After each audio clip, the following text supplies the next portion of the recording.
Welcome back, everyone, to the LEC Summer season. Misfits are fighting to make it to Worlds, and after 4 games with their new bot lane, I think it's time for a status check. They are currently at 1-3. I would consider that a slow start, and I definitely had them as kind of a dark horse in the run for playoffs, and I've not seen that much of that Misfits yet. Where do we land so far? I think, sadly, some of the hiccups that we were kind of hoping were just a week 1 thing for Misfits, as we saw in spring. That's really no longer the case. We're seeing big issues with Razork. He's getting very, I would say, over-aggressive. He's making a lot of consistent mistakes. And for me, it just feels like the Misfits puzzle is not coming together. Obviously, the players are still there. And they're talented. But I'm not convinced by the execution as a whole. I think there's nuance there. Like, I don't think anyone's super hot on Misfits right now, but they did have a great game against Fnatic, and we're only in week 2, day 2, and because week 1 was a super week, it feels like it's a little bit lopsided to already kind of be signing away like the death sentence. I mean, obviously, Kobbe joining the roster, everyone was super hot on that. I don't think that DOS and Razork are working out as well as Razork and Dinnick did.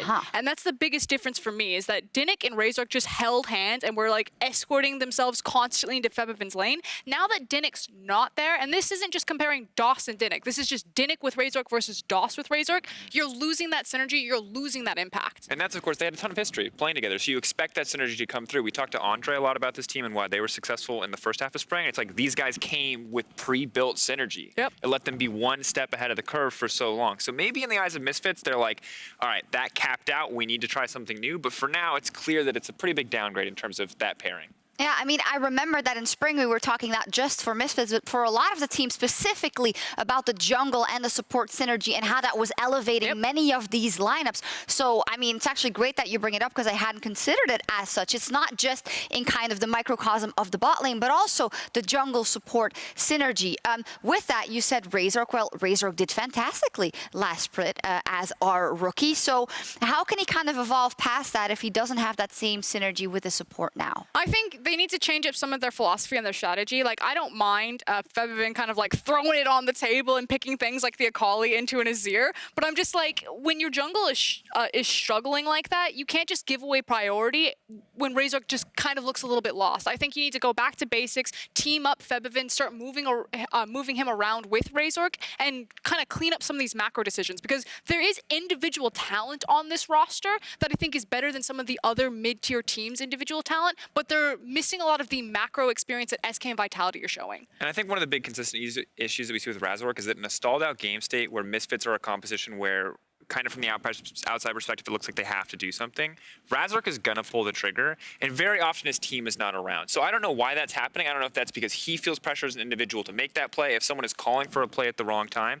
but whatever communication issue is happening there, it's happening consistently enough that that has to be sorted coming into today's game. I'll respect the team's decisions kind of to bring in DOS and keep in DOS with Kobbe, but from your honest perspective, talking about both the synergy he had with Dinnick and kind of how the new lane has gone, do you think that Dinnick should actually be in that spot? I mean, what I saw with Dinnick and Razork previously is that they would just constantly blitz towards Febiven's lane, and now I don't necessarily see that with DOS. Now, that said, maybe DOS can do that, and maybe just the champions. He's been on a lot of enchanters. The Karma game in particular really stands out. And obviously, you're not going to play Karma like that as you would like a Nautilus, so maybe it's also just a meta thing. But again, go back to the play style that worked for you instead of trying to reinvent the wheel as you bring Kobbe into the roster. And I think Frost is giving a very nuanced answer, because the team play is always really complicated, and you don't want to just sell DOS out. But I think like the clear obvious thing is last season's Misfits, especially in the first half, was stronger.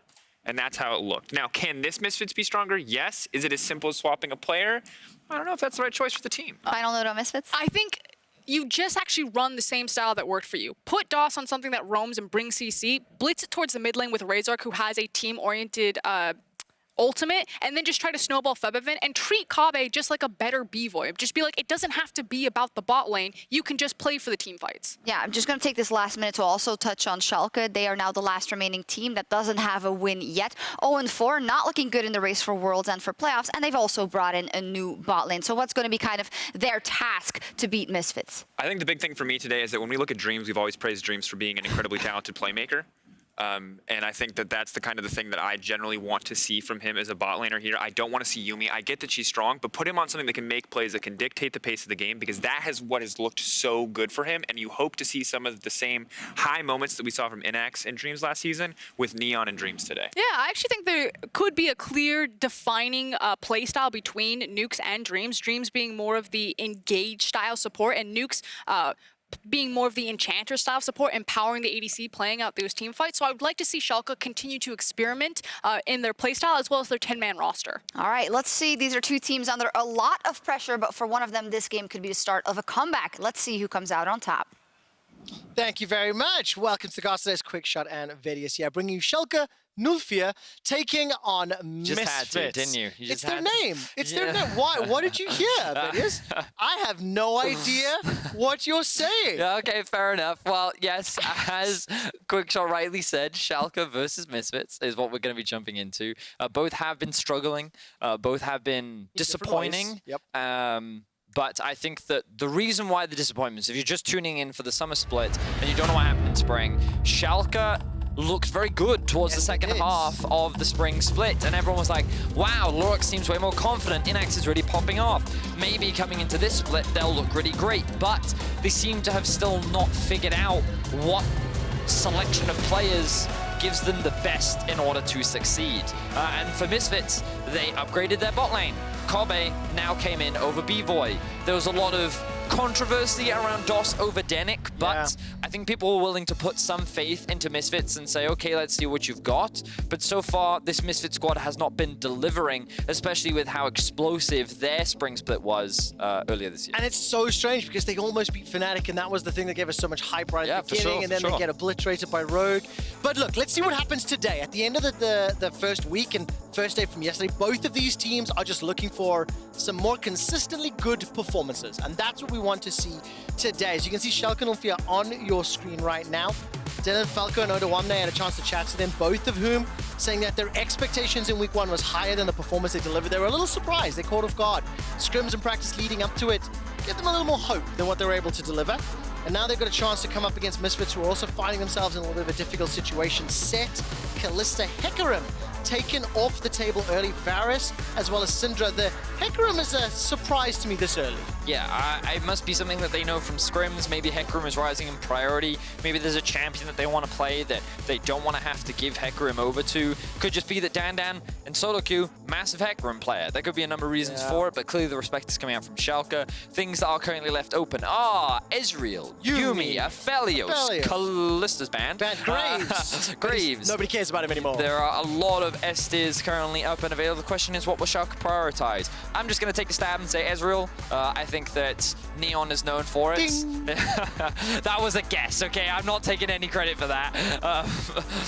But yeah, that does suggest... You should have. I gave you the dig. This does suggest that Ezreal and Yuumi could be the priority. The question is, will Misfits look to take away from it, or will they just go for Mr. 200 Years himself? I think 200 Years is where Kobbe's going to land. That would be the most logical response that we've seen thus far. I mean, Ezreal, Kalista, Aphelios, and Kai'Sa are the 4 ADs that Kobbe has played this split so far. With the Azir lock-in, that's the 3rd time that Febiven will be running that champion. So it's the staples that we've seen. So you'd anticipate now Yuumi being locked in here for Dreams, and then potentially a mid laner so they can counter Azir. Or a jungler. Could be a blind pick jungler too, depending on what their preferences are. But for those old school Febiven fans, you may actually know him from his Azir back in 2015 when he used to play for Fnatic. He used to have a very good Azir, and then he also used to counterpick it with a certain Z pick, which I won't get into because we've told that story millions of times. In any case, he's very good at Azir, and he's been playing it for a very long time. A little bit of a surprise here. Neither mid lane nor jungle. It's going to be the Ornn lock-in very early on. Banned away the Hecarim earlier. That'll solve all those initiation problems we talked so much about in the previous game. So my immediate question then is, Schalke must have something planned for mid lane, because with an Ezreal Yuumi, it's not really a lane that you can easily play around. Ornn, you can gank him for sure, but again, it's not really advantageous for you to get him ahead. And I really like the lock-in of the Thresh here from Misfits. I think this is a very, very common meta draft from Misfits. Thresh is really good just overall as a champion, strong laning, scales pretty well. Aphelios and Azir obviously synergize very well together in terms of their teamfight utility and overall just scaling and damage. Now you're just kind of looking for a front line to round out this composition for Misfits. It's a big champion pick here for DOS. He's played 3 Nautilus games already, and now this will be his first Thresh. And the reason I say it's a big game, DOS is the player that is receiving a lot of criticism and discussion, and on a champion that we have seen have huge impacts this summer already in Thresh.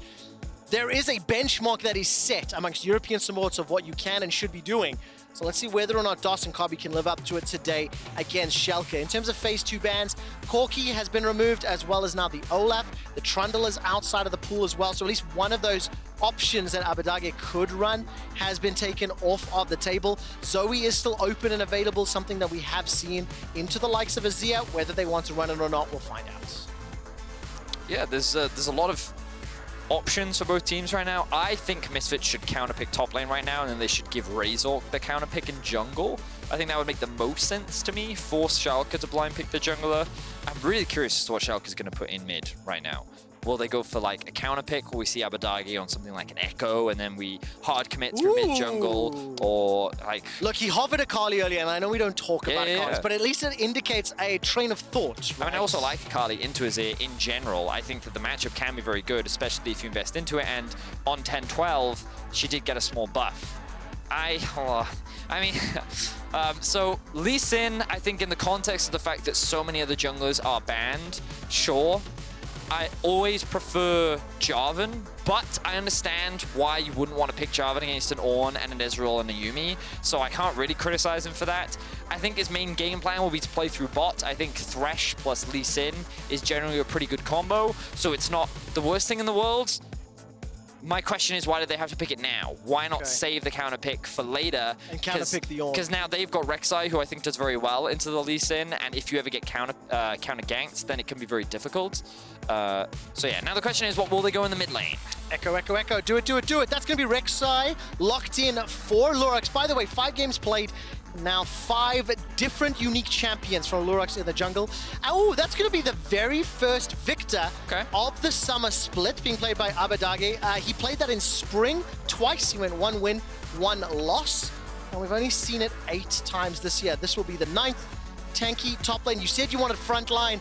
Yay! Ornn versus Maokai. This isn't quite what I was expecting. Yay! I was expecting a little bit more flavor in the draft, I'll be honest. Isn't this what we anticipated going into week 1?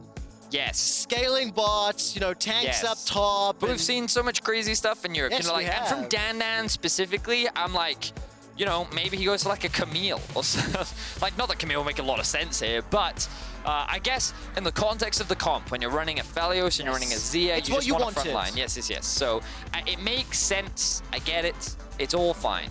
And now it comes down to execution, right? Because I think for the first time in a while, I haven't heard too many egregious calls in terms of the draft here. Maybe a priority difference here. Yeah. But you've been fairly positive. They're fine. Here, I mean, like as you rightly said, it's kind of what we expect. I expect it to be a little bit of a slower game because it's much more about the team fighting. But whenever I say that, the game's ending in like 29 minutes. So who knows? It's going to be exciting. Schalke versus Misfits. We're jumping onto the Rift.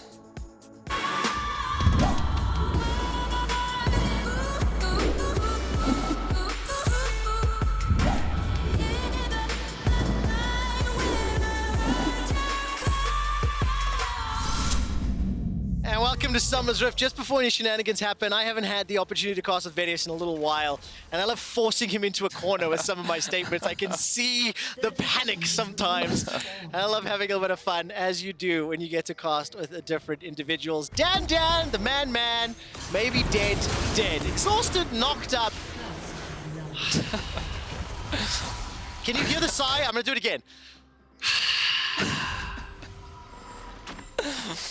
So evaluate that play, Mr. Day. Sure, I'll evaluate it, yeah. This is Schalke. There we go. That's how Schalke feel right now. Oh, okay. That's Simon, the happy face. Simon the happy face. And he says, yay. Yeah, I like that play. Yeah, so a really good level 1 overall from Schalke. I think that was like it wasn't like, I'm not going to call it like genius, right? They just went top lane. But they were able to find a good pick. They put the Maokai behind a little bit. But what's crucial is they do get gold onto Viktor in the early game. What does that mean? You can see that he's currently... I'm not sure if he bought the Doran's ring or the Dark Seal first, but regardless, he's gotten another one. So he now has 2 rings, which is a really great start for a Viktor to have. It really helps with that additional bit of damage in the early game. And for those unaware, on patch 10.12, Viktor did receive some very small buffs to his Q. Ender talked at the beginning of the week about how he thought the changes to Ghost may introduce the priority of Viktor, but overall Viktor has always been a very good mage into mage champions, and he also typically does very well against champions that like to try and close the gap on you because his gravity field is so good against short-range champions, which is why I actually quite like it against champions like Maokai and Lee Sin, because the moment they engage, you put it down, and it can either create a zone control between you or your opponent, or it can just stop the person trying to dive you as you can then retreat and reposition. He also has a lot of movement speed. He is running Comet, but I've also seen a lot of phase rush Victors because you get bonus movement speed from your Q. When you tie that in with the phase rush as well, he's one speedy guy. What does the Comet suggest to you in terms of how the laning phase might play out, or the expectation from Abbedagge? A little bit slow, a little bit more poke-oriented? Well, it's as you rightly said, it's a little bit more poke-orientated, but for champions that have relatively low cooldowns on their abilities, it's also very easy to repeatedly proc Comet as well. So because the Q is so spammable in later fights, you could see him landing that Comet multiple times, which actually gives you a fair amount of additional damage. So yes, on the one hand for lane, it's for poke, but later on it will also contribute to his overall DPS. Now we have spoken a lot about Abbedagge and Febiven. Let's take a look down on the bottom lane. We can see that Neon and Dreams currently dealing with a big wave pushing towards them. Kobbe and DOS. I'm going to keep shoving this one forward. And this is kind of... These are the two like duos in Aphelios, Thresh, as Ezreal, Yuumi that we've spoken so much about over the course of the first 2 weeks of gameplay. And for the time being, no jungle intervention. Razork making his way towards the mid lane, and this is playing out pretty much exactly as you'd anticipate. But let's have a look at Lurox. He has his eyes on the mid lane. You can see Febiven's a little overextended, given where the wave state is, but I like that he's hanging around the bot side of the lane. Razork is there to position him, and this is a very cool educational moment. If observers, if you could just hover over the mid lane for a little while, something that you'll notice about Febiven's positioning is he has this tendency to just hover around this side of the lane. The main reason why you do that is so that when your jungler is pathing towards this part, it's very easy to cover for him, and Febiven has a very easy escape route. This allows him to play aggressively without the risk of necessarily being ganked, especially from a jungler like Lurox. So thank you very much, observers, for hovering that for a little while. It's actually something that I see from Febiven a little more frequently than most, and it's just very clear to see the decision-making and the understanding. One thing I do want to call out, by the way, because of Dan's early death, he is down 16 CS in this top lane, has just teleported back. Oh, wow. Does have a couple of minions in front of him. Yeah, we spent a lot of time watching the Azir versus Viktor matchup, and now Lurox is also coming up. Dan does have flash available, and will get chunked on as Odoamne's Ornn is pushing in. And now with Razork completing the back, I don't know if there's a dive potential unless the Abbedagge teleport gets used, but I feel it's a bit risky this early on. I mean, they could have considered it with the HP that Dan did have. I think that it was a very real possibility, but as you rightly said, not going to take the gamble for now. Dan will live another day. And yeah, I'm very surprised. As you rightly said, we were looking at a lot of the mid lane. I didn't expect Dan to fall so far behind. But just goes to show how oppressive Ornn can be in the early laning phase, and if you play aggressively enough, you can really bully out many other opposition in the top. And when you die at 1 minute 10 on the clock and come back to lane just a little bit late, missing 1 and a bit waves, that's what's missing right now, 9 CS difference. First backs have come in, by the way, so BF Sword picked up for Kobbe. He's going to start moving back to lane now. Recalls coming in from Neon as well as Dreams, as well as a flash cleanse just to call out on Neon's Ezreal, as well as the heal exhaust on Dreams' Yuumi. That's a lot of fairy charms. Someone definitely very happy with that right now. And Abbedagge just hit level 6 in the mid lane. So I love the timing here from Misfits, because the resets were at a very good point in time. And I love that you mentioned it as well, Quickshot, because the BF coming out is just a very solid spike that most AD carries want to reset into the lane with. Because Misfits know that their duo is going to be stronger, and because they got their reset first, it's very easy for Razork to move over to the Drake and secure that objective. The question is, will they now look for a dive? I want to have a quick look at the wave state. it's slowly pushing in the favor of Misfits. And with another wave, they can actually stack this up and threaten the bot lane tower and maybe the Ezreal Yuumi as well before they hit level 6. The problem is, of course, Dan doesn't have teleport. Febiven will also need to get priority in his lane, and Razork is heading up towards the top side of the map. So, do I expect it? No, but it is a possibility that we have to be aware of. We have to keep looking at that top side, by the way. Dan is down 26 for the time being, and yes, there's a large number of minutes pushing towards him, right? So that will balance it out.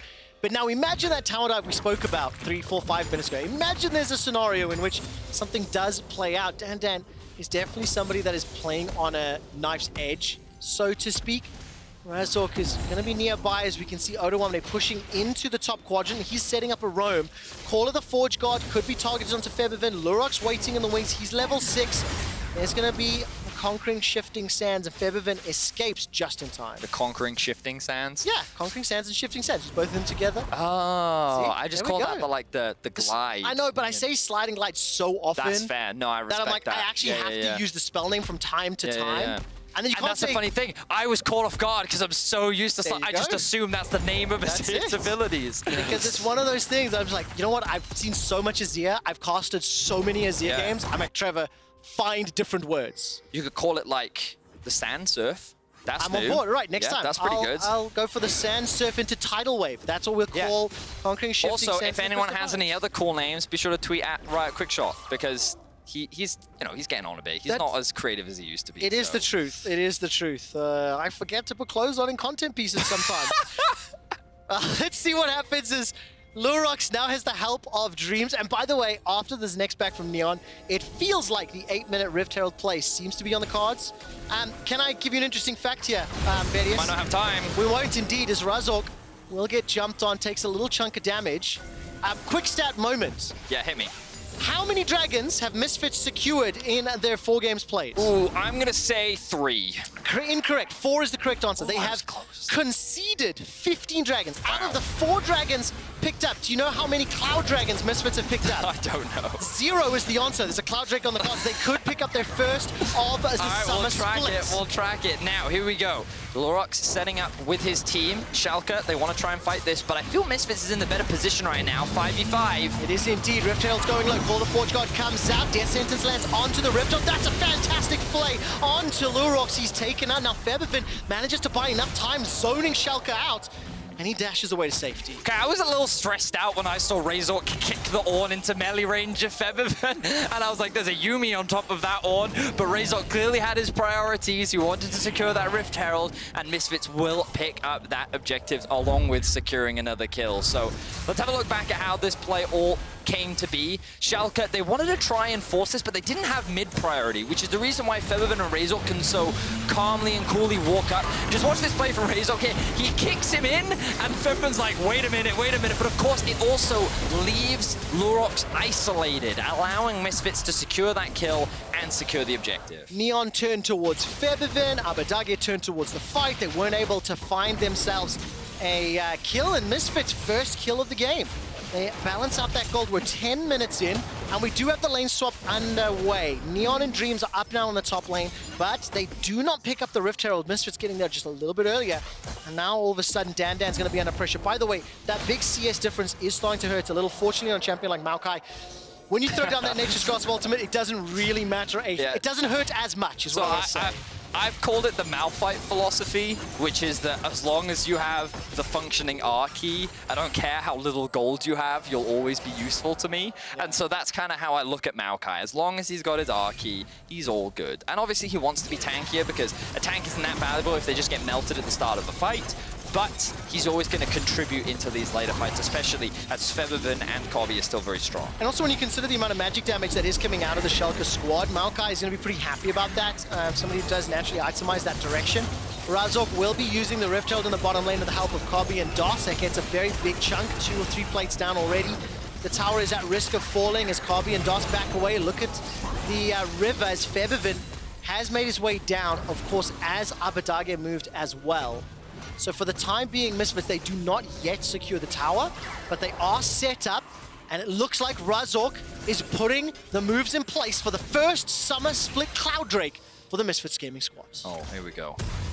The question is, will he be able Watch to it get secure stolen. Watch it get stolen after the build-up. The resets have come in from Schalke. Play the tense music.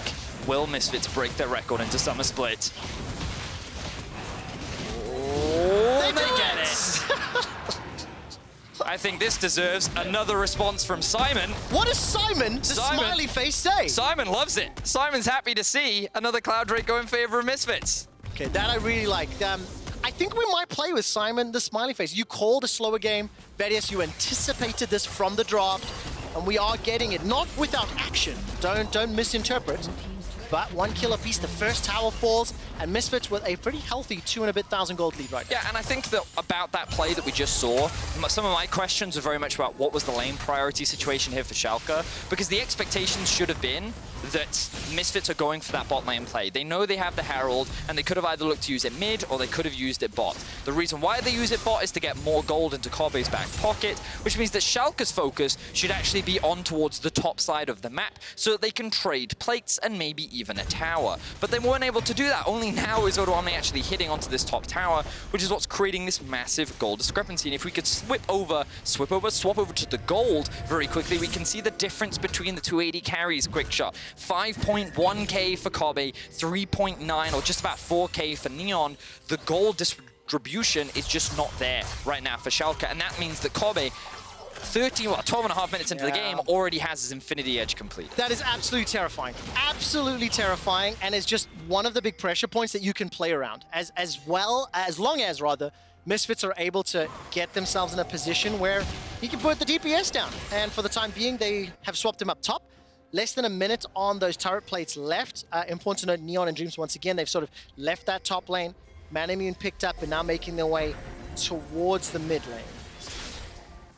I mean, what do you anticipate for the next few minutes here? Because both teams have got themselves an early kill. It's Misfits that have got the early dragons to their name. All right, I'll give you some fun facts here, Quickshot. The reason why I don't like these lane assignments from Schalke, if we very quickly go to the bot lane, right? This is a situation where Schalke could be freezing.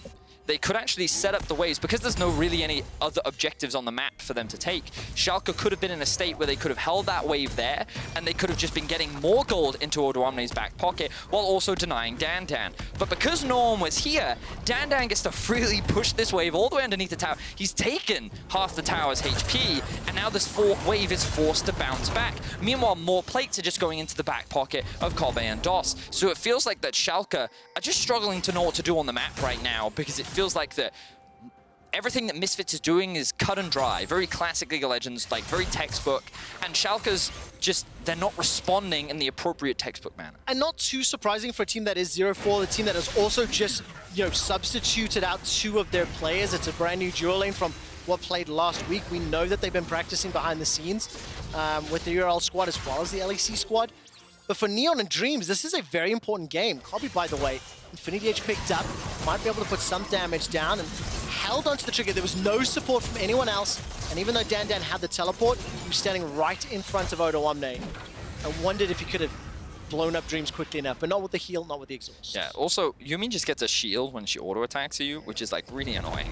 Anyway, we do see a bit of trading bot. Here comes Lurox for a gank. All right, Goat has been summoned. Flash forward from Lurox, and despite the fact Dandan gets a small Bramble Smash down, it simply does not matter. Second kill of the game goes over to Schalke, and that one was secured by Lurox. Yeah, so overall, good gank from Schalke, but it's not going to result in a huge amount because they're not going to threaten the bot lane tower, whereas Misfits are going to threaten the top tower. An engage is coming out from Neon. Right, so much damage. Who engaged on whom, though? Kobbe through the exhaust is going to look to chase down, and Dreams with the Moonlight Vigil. I mean, sorry, who engaged that one? It was ended by Kobbe. That was just a complete smash from Kobbe and DOS. Like, the ultimate came out from Dreams to try and protect the tower. They didn't need to do it, and yeah, like that was just easy for Misfits. All right, so I mean, at the end of the day, DOS didn't even get an assist on that one. Kobbe's damage was mind-blowing. And manages to pick up 2 easy kills. 2,500 gold is the lead. The second Rift Herald is now thrown down in this mid lane. Remember, Misfits got the first one. It unlocked the bottom tower.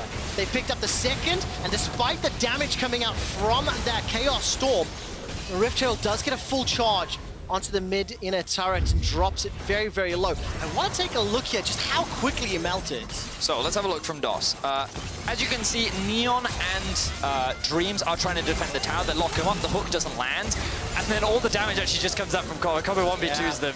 Like, Infinity Edge, so the exhaust keeps Dreams alive for a little bit longer, but then he ends up walking into the ultimate because he doesn't have a flash, and Kobbe's just like, yeah, okay, I'll take that. Now, I think that it was a pretty early Rift Tower timing from Misfits, which has now given the opportunity for Schalke to contest this Ocean Drake. Not going to contest just yet. Call the Forge God is on cooldown. Not going to look for the engage just yet. Dan backs away, but look, while Schalke were able to pick up the Dragon, Misfits secure the third and final outer tower. They push that gold lead even further. They've already got themselves 2 Drakes under their belt. And look at the total gold. Kobbe and Febiven, the gold leaders for now. So if I wanted to nitpick, I think Misfits could have had the Drake and the mid tower. They just shouldn't have used the Rift Herald as early as they did. Instead, they should have gone straight to Drake, taken that objective, reset, and then come back onto the map with Herald. But I think they're still fine with this at the end of the day. It's just my min-max brain kind of like, could they have done this? The thing that's good to see, though, is that, you know, for a team in Misfits that has been struggling in more games than they have been successful, they are pulling the trigger, and this time around, it is working, right? The time Razork went in, and look, this is Kobbe, mostly Kobbe found himself a double kill by himself. It's more just, it's kind of like, yes, you're correct, but I'm also just like, Schalke's not doing anything. Right. Like, we already talked about some of their lane assignments. Like, Schalke's making it very easy for Misfits to just play textbook. Misfits isn't really being challenged. They're kind of getting everything that they want. They know they're going to scale really well. They know they're going to be stronger in team fights. They've had full control over the Drakes. And it's just, yeah, it's just very easy for Misfits to kind of do what they want to do. So it's hard for me to evaluate, like, is Misfits suddenly a lot better than what they were? Because, like, the context of the game in which they're playing in right now, they're not really being contested, right? The opponents with whom they're playing against as well, decision-making. Look, it also helps when you've got a Hurricane Infinity Edge 17 minutes into the game as Aphelios, right? Yeah. And that's before you take into account that Febiven is also going to be scaling up, and there's also 2 levels up. He's level 11, Quickshot. Like, that's ridiculous. Yeah. He's the same level as Dan. Unbelievable.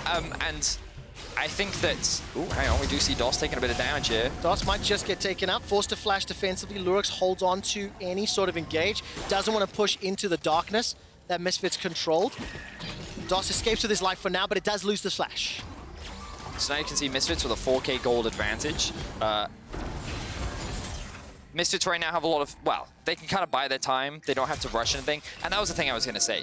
The thing we can say is that Misfits aren't being over-aggressive. In the context of the comps that they have, what they've done makes a lot of sense. And one of the criticisms that we heard the Analyst talking about, and something that we've talked about as well, is this team can look to fight more often than they should, and that's ultimately what cost them their game versus Fnatic. Skipping steps, trying to rush a Baron before it was ready. Yeah. And I feel like we're seeing some restraint from Misfits. They are taking their time. They're waiting for the waves to be set up properly, and you know, they're investing in this vision, and they're overall just taking their time. And when you've got a fed Aphelios, why not? I mean, it's nearly 4,000 gold in the lead.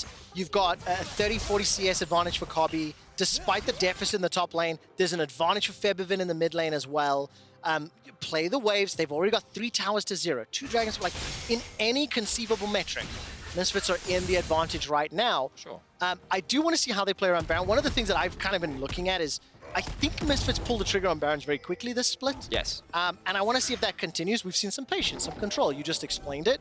And if and when Baron becomes a talking point for this squad, I would like to keep a close eye on their decision-making around that, as it's something that has been hugely impactful over their last few games. So we're 20 minutes into the game. The Baron, of course, has just spawned. Both teams just kind of trading back and forth in terms of minions, slowly continuing to scale up. Neon and Dreams looking for a pick. And look at the damage reply. I mean, the exhaust is what saved Dreams' life there. Unbelievable! Kobbe just stood there and he was like, oh, you approached me? And he literally just looked back at them in the eye and said, like, I don't think you know what you're engaging onto. Oh, man. Like, regardless of the like, he has 2 levels up. He has 2 completed items. That was funny. That was funny. It really was. Now let's see what Kobbe can do. As he's now, you know, he's the power position. 4 and a bit thousand gold is the lead. Frankly, How do you want Misfits to use this advantage? You've seen them, you know, calm and calculated. You're working towards 2 items for most of the carries here for Misfits. Wait for Dragon, push lanes, wait for Baron? Yes, basically. Yeah. They don't need to over-aggress. Schalke's kind of waiting for a good opportunity to fight. They're close to their item spikes. One of my big pet peeves about Viktor as a champion in general is it's difficult to assess when he really spikes as a champion because you have to upgrade his hex core, which definitely does give you a solid first item because it gives you the upgrade in all your abilities, but the real damage doesn't come until later, and you have to make a big decision around what you want to invest in. Do you want to try and get a Ludens, which is a very expensive item to go for second, but it does give you a little bit more burst, as well as, I suppose, more wave code, which you don't really need as Viktor, but there's also the option of Liandry's. I think Liandry's is a really good second item on him too, because it synergizes very nicely with his ultimate and his What would you like this game? Well, I think that they need damage, honestly, because I think that the Ezreal going for this build, it does have less damage than the Trinity Force build, but obviously it offers a little bit more utility. And with the Rek'Sai not having a Black Cleaver completed yet, I would just kind of want as much damage as possible. And I think Ludens is, like, fine. I think that Liandry's also could have been a very viable option as a secondary as well. So. Well, the Ludens was literally just picked up as you started talking about it, as was the 3rd Drake for Misfits, so they got the ability to pick up the soul once the next one spawns in 4.5 minutes time. Death Cap was just picked up for Febiven as well, so Nash's Tooth plus Death Cap as well as that Lost Chapter, so he's going to be sitting very comfortable for whatever upcoming fights will be their way. Dandan very close to getting that Sunfire Cape secured as well. You'll see those in just a moment. I have the luxury of a PC that's logged into the client, so I can see that too. But as you mentioned, you know, 2 items slowly working their way up. Once Lurox gets that Black Cleaver, how do Schalke come back into this game? Because it is so difficult Good team fight, getting man. through all of the potential peel and CC on the side of Misfits, getting through Azir, and then somehow finding your way onto Aphelios. Yeah, it's not easy, but how does Schalke come back? A team fight. That's kind of like what this game will ultimately boil down to. Yes, Misfits have an advantage, but team fights are crazy things. Depending on how they start, depending on your positioning, depending on who uses what, when, and where, can really swing. And like team fights are never quite as cut and dry as X team does Y, therefore this team wins. So I'm excited. We'll see how things play out. Right now, Schalke have control around the Baron. You can see that Febiven is pushing in top. He also has the teleport to collapse if he needs to. Misfits grouping up as a 3 in mid, with Dantan looking to rotate, but we'll go back to bot to catch the wave. Do you think it's a little bit easier to play Misfits team comp within those team fights? Yeah. In contrast to, you know, the Viktor, the Ezreal, Yuumi. Well, there's more traditional. What do you think of that? I ultimately think it's a game of who kills the front line first, and Ornn is, at this point, much stronger than Dandan. The other important thing to note is Ornn upgrades too. Those will help. Now that he's hit level 14, you can see that the Iceborne is also giving those additional stats over to Neon. And I guess he's going to have to upgrade the Ludens Echo as well. Lurox looking for Febiven, but of course he's just going to sand glide his way out of there. Sand surf, rather. He went surf. Pokemon reference there, except for sand instead of water. But look, we called it. What we said was wait for the next Drake. Once that's picked up, then wait for a Baron. And that's really the direction these teams are going. I really like, though, you know, calling out kill the front line is going to be crucial. This will just help me focus on the respective AD carries and the tanks during the course of these fights. Dandan and Odo having the least exciting battle over Krug spawn ever. Odo dashes forward, a sapling toss goes up, but Odo's still out farming his opposite number. Plus 45 CS for the time being, and Dandan just completed that Sunfire Cape, so you know he's half an item behind his opponent tank right now. And what does Simon the Smiley say this time? I mean, he's a little mixed, I would say. You know, the game's pretty dramatically slowed down. I think Simon was really excited to see a lot of high-action team fights, and unfortunately we're not getting that right now. So hopefully Simon will go back to being a happy face later on, but for now, the game's just, you know, very slow. Quickshot's very slow. It is indeed, but look, the Dance of Death is coming because Kobbe's Death Dance has just been Febiven's now a fully qualified wizard. Dandan now has both a mask and a cape, so he's basically a superhero. And these items have also come through from the side of Schalke. I think it's really important to call out, Misfits are 1-3, right? This is their 5th game that they're playing. They should have had more wins under their belt. I can understand where some of the trepidation comes from. And you're playing for Soul Point in a minute. Get Ocean Soul. If you really want to like set yourself up for guaranteed success. Imagine Ocean Soul with this team. Sure. Right? I mean, for sure. Ocean Soul, really strong. I'm not trying to be an apologist. I'm just trying to point it out. I'm just like, I think that they could have forced Baron if they wanted to because of how strong Misfits are. They are taking a safe approach, which is fine. There's nothing wrong with that. This is the fight. I can feel it. I mean, I hope it is. 30 seconds to Dragon. There's a turret at risk as DOS is definitely stepping forward. That's a lot of damage. A lot of damage. Not quite sure that was the right move, my man. As now Misfits are under some threat. Odo's going to dash forward, not find anything yet. The tower stays alive, but Schalke have forced their way into the river.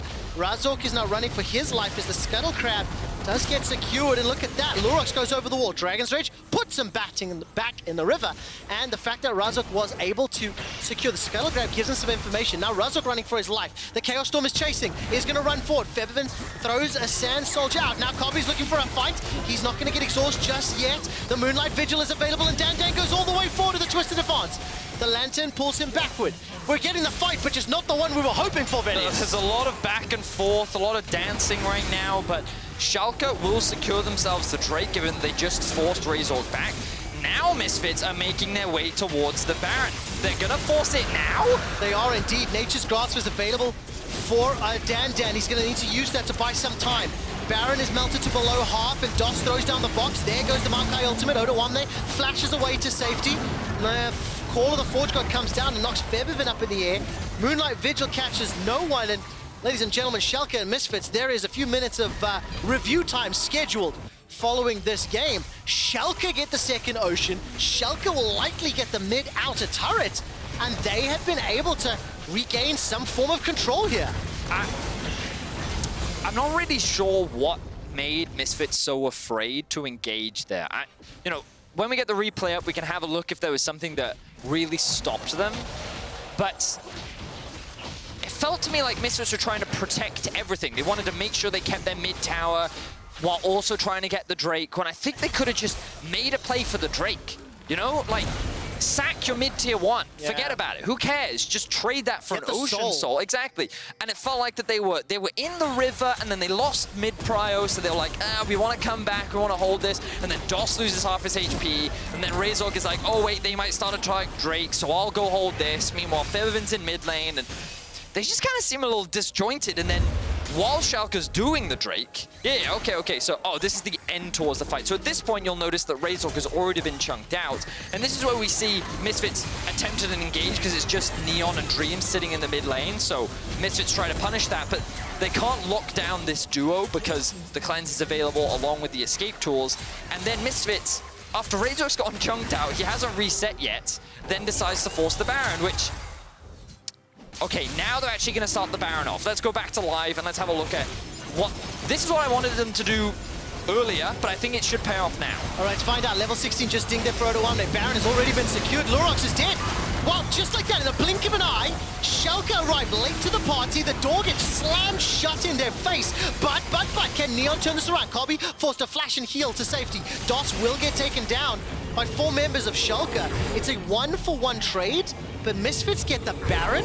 They just steal it underneath the nose of Schalke and kill Lurox trying to sniff around. So now we see the confidence from Misfits that we were looking for earlier in the game, because a lot of this game has just been Misfits in control, and they have felt hesitant to actually pull the trigger, which has given Schalke a lot of time to be able to ramp back up, complete some of their items. And you can see Viktor now, level 16, has 3 of his core items completed. And this is where things started to get a little bit scary for Misfits, but they finally decided to go back to the Baron. They actually decided to rush it down, and again, it's Azir plus Aphelios. Look, they just melt this objective. So this forces Schalke into a fight, which Misfits can then very easily turn. They get 1 kill, and then Misfits end up splitting up a little bit, which is why they can't really close the fight out as they would like, but they still walk away with the Baron, they still walk away happy. And Schalke's in a situation where, okay, now we're a Baron down, now we just got to wave clear and hold the line as long as we can. And not only a Baron down, a minute and a half left on the Baron buff, a minute and a half until the next Ocean Drake. Phantom Dance, a Death's Dance picked up for Kobbe. Void Staff now secured for Febiven, and yes, while Neon has the upgraded Frozen Fist and he's got a Death Dance of his own, I just don't think it matches up to what Aphelios can do, especially if as you mentioned, Vedius, kill the front line is kind of the aim of the game. Yeah. I think this version of Aphelios, well, the way he is fed right now, has a slightly better shot at that. And you'll notice that Kobbe right now is just holding on to his Chakrams gun because he knows that that's the most important when it comes to team fights later on. And he's just going to burn through the ammo of whatever other gun he has because that doesn't matter. As long as he holds on to the Chakrams, he knows that he's going to be dishing out a huge amount of damage. So they're now making their way towards the bot side of the map. They're going to look to push this in. And look at the vision, by the way. Misfits have littered wards throughout the southern quadrant of the jungle. Thank you, observers, for highlighting it. They've really been smurfing today. I can't believe they gave you a picture-in-picture of the wards you highlighted like 20 minutes ago, by the way. Super Our observers good job. are really good. But, you know, really showing the information. So Misfits can make use of this Baron buff. They have got themselves just a single turret for now. They've got themselves in a position where they can pick up the Ocean Soul. And frankly, if they find a pick, if they find a Schalke member stepping into the darkness, that is going to be an easy kill. It's still a 4,000 gold lead. And you see Lurox, look how nervous Schalke are. One little Chakram deals a lot of damage as the Sapling Toss will be the next tool to give info. And Misfits, they are just waiting for a misstep. Looking to continue the push again. I feel like Misfits don't recognize how strong they are right now, and they're still taking things very calm. But the Baron buff is just about to run out. It looks like the Ocean Drake will be the next objective. They've pushed in bot. Let's see if we get that fight that we've been looking for. Febiven, Sand Surf, not available just yet. The soldiers were thrown forward. Dots will put the box down. He's taken a lot of damage from those Mystic shots. Razork with a very smooth dash over the wall and kick Lurox away. The Nature's Grasp into a long-range engage. Abbedagge is going low. Kobbe's still untouched, stepping forward. The Moonlight Vigil has done so much, but it's Febiven that gets the first of the fight. Razork gets the second long range. Febiven's going low from Neon, and Kobbe still has a lot of HP. That's the Emperor's Surf. The Sand Surf. Amen to the Emperor's Divide. Why am I still trying? Odoamne is going to get taken down. Misfits have just won this game. They use the Baron. They get the Ocean Soul. Razork will take down Odoamne. The last person standing is Dream. Schalke get aced. Misfits took a while to find their power, but when they did, they won the fight fairly cleanly. Yeah, and now they're looking to end the game. Kobbe with a huge ultimate at the end of that fight really sealed the nail in the coffin. Only the Nexus turret stand in the way as Misfits secure their second win of the split. Misfits go 2-3. Schalke lose their 5th consecutive game. I still think there's a lot to work on for these teams, but you cannot deny the fact that Misfits, when they had control, they played with control, albeit overly safe for our tastes, but it resulted in the win. It resulted in Kobbe 3-0-6 on that Aphelios, pretty much uncontested. Yeah, it's a weird one because it's not like, I don't want to criticize Misfits because they obviously won, and it's not like they did anything, well, like, this is the debate, right? Is it that they did stuff wrong? Like, I would argue as an analyst, yeah, they did do things wrong because they could have been a lot more optimal in a lot of their plays, which is something that they have to review because you won't always get away with that stuff when playing against other teams because, as mentioned, I feel like Schalke gave them a lot of room. So it definitely wasn't the highest quality of league. I hope that we get to see some more development from both these teams. Schalke, after the first 2 weeks, sitting at 0-5. Yeah. So that... Remember how competitive playoffs is, Quickshot, that world see what spot. happens. Schalke not looking like it right now. Key player of the game suggestions at LEC on Twitter. Febiven, Kobbe, and DOS are your options. In a few minutes, Razork will give us some insight on Misfits before Vitality and Mad Lions face off in a battle for the next LEC Superstars. GG, dude. Yeah.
This is my creed.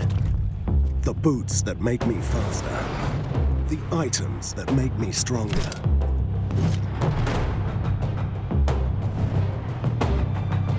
The potions that I drink. I get the best to be more powerful, so my champion rises to the top. But all this leveling up means nothing if I don't level up myself. It's the healthy potions I drink in real life that make me stronger. Because you can only rule the game when you realize you are your most important champion. To play like a pro, eat like a pro.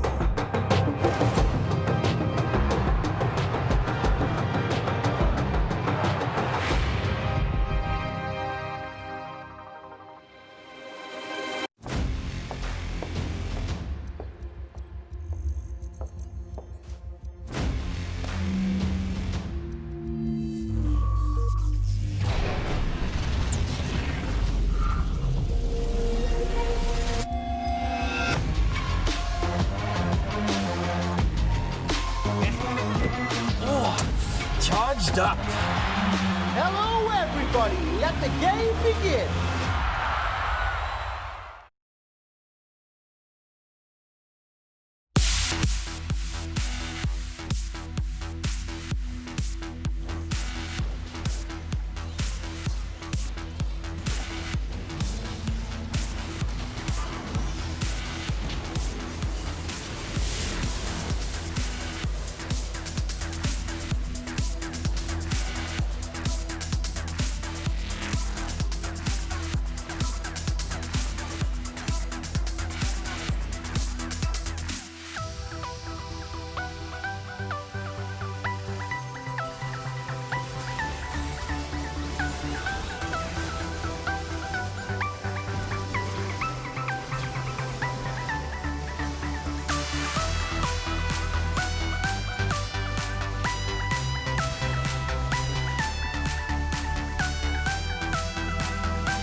Hi guys, welcome back. Misfits got their second win of the split and I have Razork with me to talk about the game. Hi, congratulations on winning this one. Hello, thank you. I don't know if you heard, but the casters mentioned the fact that it was a very slow-paced game with not a few kills and you guys seemed in control all the time. So explain to me, were you waiting for a specific setup or item spike, or were you just scared of something against Schalke here? I think we both have scaling compositions, so we were kind of scaling, but we were in control of the game. But also, I think like both teams were a bit afraid to make plays, so the game was kind of boring to play. So yeah. Boring to play. Okay, it echoes also the general sentiment around this game. But a win is a win in the end, so it doesn't matter. But I want to echo something about mid-game, because I feel like it's tricky to have a clean mid-game for many teams. And I'm wondering, what makes it hard to have like a clean and good mid-game to translate it to the late game?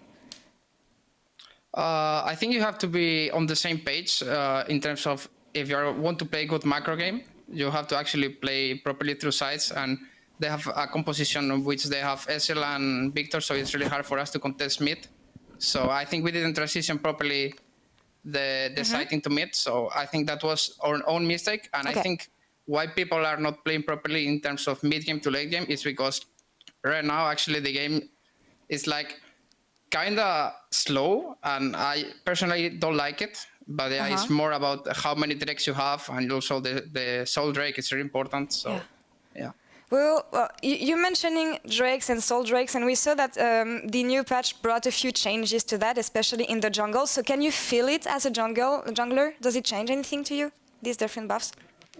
I think the only thing that they changed in the jungle was like the plants, no? When they put the Infernal Rift. I think it makes like a very little difference. Like it's only the blast comps and probably the wind soul, I think. Exactly. And that's it. Okay, so not much in this area. Moving on to the team here and the performance you had. I think that Kobbe got player of the game here, and I want to know, he was playing in Europe before you came to Europe, so how does it feel playing alongside a player like him now? And what does he bring to the team also? I really like Kobbe. I think he's helping us a lot because, I mean, we had B-Boy, so it was for us really hard to play through bot, but he's bringing the team like the veteran playstyle that we need on bot, and he's like really vocal about what he needs, and he's actually really solid player and really consistent. So we know that if he's in the right champion with the right composition and he's like 2-3 items, he's gonna carry the game alone. So yeah. Feels pretty good. Awesome to hear. Thank you very much for all these insights, Razork, and congrats again on the second victory for Misfits. Thank you.